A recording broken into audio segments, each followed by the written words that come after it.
Hello grade 6, welcome back to our next video. So this video is just an extension of what we learned previously, and we're going to have two quick slides to review that. This is going to be a two-part series in this video, and hopefully by the end of it we can solve this Star Math Star Wars question. That's the goal. So review from last class, lesson 7, we talked about cumulative properties. We discussed what that is, and we discussed how it kind of relates to equality. And what a cumulative property states is you only have cumulative properties in addition and multiplication, right? For subtraction and division, this won't work. So basically what it says is that you can switch the order of which you add and multiply numbers and get the same result. 3 plus 5 is still 8. 5 plus 3 is still 8. 2 times 6 is 12. 6 times 2 is 12. Okay? This is a visual to represent that. So here we have, in the first image, we have addition. Right? So you have 6 figures and you add 3 to them, and this is equaling 9. Here you have 3 figures and you're adding 9. So you have 3 figures and you're adding 6, which also equals 9. On the next one, you have 4 groups of 2 that equals to 8 figures. Here you have 2 groups of 4, which also equals to 8 figures. So again, the cumulative property is just stating that you can switch, in addition to multiplication, you can switch the order of them and you will still get the same answer. Alright? So this is important when we talk about balancing equations, because balancing equations is an equation, an expression equaling another expression. That's all an equation is. And so we're going to be talking about how to balance equation even if the numbers aren't the exact same like we did last class. And we've already done some of this, so this should be actually review. So first what you have here is you have, we're going to discover some equal expressions. Alright, so what we have is we have an expression listed. Alright, it's 3 times 3. And what I want you to do is, if you could pause the video, I want you to think about how can I write any other expression that uses division that is equivalent to this, right, to 3 times 3. How can I write any expression in the world that is equivalent to 3 times 3 using addition? How can I use any expression in the world using subtraction that will also equal 3 times 3? So I want you to pause that. You're using these operations. You're going to write down expressions that will equal to 3 times 3. 3, 2, 1, changing the slide. Alright, and so here's what I have. These are 3 expressions that are very different in numbers, but will equal to 3 times 3. And what we're going to do is we're going to try to demonstrate this on this number line here. So what you're going to do is you're going to start at 0. Alright? For multiplication, you're going to do 3 jumps. 3 jumps, and the size is going to be 3. Alright? So what you're going to do is you're going to 3 jumps. 3, 6, 9. So all of us already probably should know that 3 times 3 is 9. We're going to show all the different ways in which we can get there. For division, alright, you're going to start at 18. You're going to start at 18, and you're going to do 2 jumps backwards until you get to 0. Alright? So you're going to go 1, 2. Alright, since we know this is the halfway mark, we know that this is also 9. Alright, so we have 2 that already line up. Let's put a little check mark. Right? And this is just visuals. We'll do 13 minus 4. Start at 13, go backwards 4. You're at 9. And the last one, 4 plus 5. You start at 4, you add 5. Once again, all of these are working out. Essentially what we've done is we've come up with 3 very different expressions that will also equal to 3 times 3. Alright, let's do this again. So now I want you to pause the video, do the exact same thing, but I want you to do 17 minus 3. What are expressions that are equivalent, right, equal to 17 minus 3? Alright, I'm going to change the slide in 3, 2, 1, so pause it. Right, so here is what I have. Right, 17 minus 3, alright, that equal, I did some good math, I think. Yep, right, is 4, first and foremost. Alright, so that's what I always solve, and this is my strategy. I solve this first. And now I'm just trying to think of what two numbers together are going to equal 4. So 20 divided by 5 is going to equal to 4, right? 2 times 2 is also equal to 4. 1 plus 3 is also equal to 4. So even though these are all different, very different in the operation and in the numbers, they all equal the same thing, so they would be balanced, right? They would be balanced. And so this is a scale that we see and that we're going to have to become familiar with. This is a scale because essentially what we're saying, oh, I got to change that, all right. Ooh, should not be that answer. Sorry about that. That should be anything else besides that. We'll leave that blank for now. So this scale right here basically represents the fact that expressions on either side, as we see here, right, are going to be equal to each other. 17 minus 13 will equal to 20 divided by 5. 17 minus 13 will equal to 2 times 4, right? And the same thing that we had up here. Okay? So 3 times 3 will equal, oh yeah, that was right. 3 times 3 will equal 13 minus 4. Okay? Preservation of equality is a new term that that we're going to learn. And basically that says when each side of the equation is changed in some way, the values will remain the same. Alright? Another way of putting that is if you change one side, you got to change the exact same side. Right? And we're going to discuss that a little bit more. In math, remember this equal side, it represents, this equal sign right here, right? It represents the scales that are balanced. There's something on the right side and there's something on the left side, and if they're equal, they are in perfect balance, just like we've seen so far.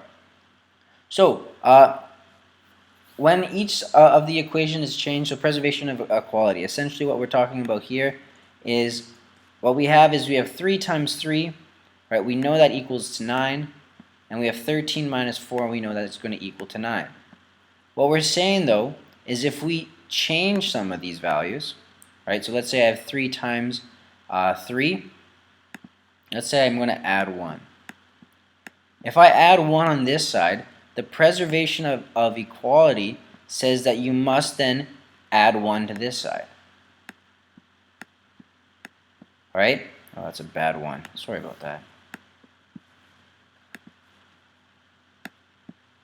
Add 1. Holy smokes. Okay, what you do to this side, you also have to do to this side. And so what we did here is we solved this and we got to the next slide. Alright, so that's going to equal to 9. Another way of representing that is with images. Alright, so what we have is we had 3 groups of 3. Alright, 3 groups, 1 group, 2 groups, and 3 groups. Okay, so this represents 3 times 3, and we of course know that's 9. Alright, over here we also have images to represent that 13 minus 4 is also 9. 9 images equals 9 images. Now this may not make a lot of sense, but all we're trying to say is that this is the visual image of 2 expressions when they're equal, right? So they start off very differently, but they should have the same answer essentially, right? When you actually go through the operation, and we can show that using images. If I then start removing, let's say I remove 3 images, that represents minus 3. All right, if I do it to this side, I also have to do it to this side, all right, in order to make this balance. Because if I don't do it to this side, let's say I just keep this the same, well now this is going to be 6, this is going to be 9, there's more here, more, and this is going to be heavier and it's going to be down. And that means it's going to be unbalanced and it won't be equal. Okay, so in order to make sure that it's equal, what you do to one side, you also have to do to the other. All right. So again, here's the same kind of thing. So now this is when we go into how to solve it. All right, here we have an expression, sorry, an equation. 14 minus 11 equals, because remember it's a scale, equals 3. According to the preservation of equality, we want this to be balanced, and we can actually show that it's balanced. Okay? And so what we're going to do is we need to have these numbers equal the exact same thing. So I'm going to add 11. The reason why I'm going to add 11 is because right now we're taking away 11 from a number. So we're adding 11.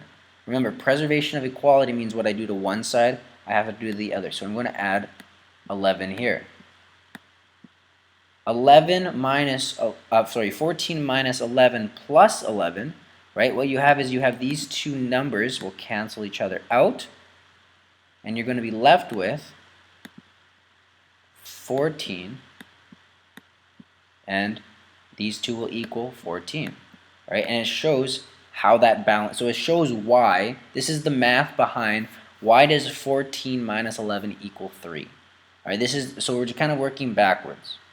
Okay, we can also show this with images. So what you're going to do is you're going to start off with this number 1 right here. All right, number 1. This is where you're starting off. So just ignore the bottom half for now. You have 14 images, right? These are smiley faces. And we're subtracting 11, and that's going to equal 3. Okay, so we're subtracting 11, and that's going to equal 3. What happens is, on the second stage, number 2, all right, we add 14 positive. All right, these are positive, and these actually cancel each other out. For every negative, there's a positive. It cancels it out. Right? It's like every negative thought you have, if you have a positive thought, they cancel out. And so we go through and we do this. And so what you're left with on the one side is you're just left with 14, right? Because you canceled those out. But remember, preservation of law of equality, there's this invisible barrier right here. What I do to one side, I have to do to the other. If I added 14 there, I have to add 14 positives here. Okay? I add 14 positives to my already positive 3, sorry, 11 positive to my already 11 positive 3, and I'll have 14. These two sides are going to be equal. All I'm showing you right now is how to visually represent the preservation of equality. Right, so here's using just numbers. It's very common sense. And then here's using images. So if I ever asked you on this assignment or on a test to say how to represent it with images, this is how you do it. You start with stage 1, and then you either add the 11 or subtract the 11 based on the equation, and you make sure you do it to the other side as well, so you show that there's the exact same balance. Here's from the textbook to kind of help try to make sense of it. Basically, Max started with this equation, 2 plus 4 equals 3 times 2. He writes out, or he draws out the images, so he knows that he said 2 plus 4. There's a little plus sign over there. And then you have 1, 2, 3 groups of 2. Okay, and he shows how he has 6 counters. Okay, and so the preservation rule of equality is if he subtracts 4 from one side, he has to subtract it from both sides. Alright, so as we can see here, he's subtracting 4 from one side, he has to do it to the other. And this is all the preservation of equality means. Okay, so I think for the test, for the worksheet, I give you examples of stuff, and you have to do the preservation law of equality. That means if I ask you to subtract, if you subtract 4 from here, make sure you're subtracting 4 from there as well. Alright, that's all that means. But yeah, so then they go and continue an example, and basically the big summary of all of this is whatever Max did to one side, he did to the other side too. And then when his remainders show you that the sides will still be equal. Alright? So that's really the first half of the video. It's a bit longer just than I wanted. I just wanted to make sure you understood what's kind of going on. If you still don't, make sure you pop it on the Zoom.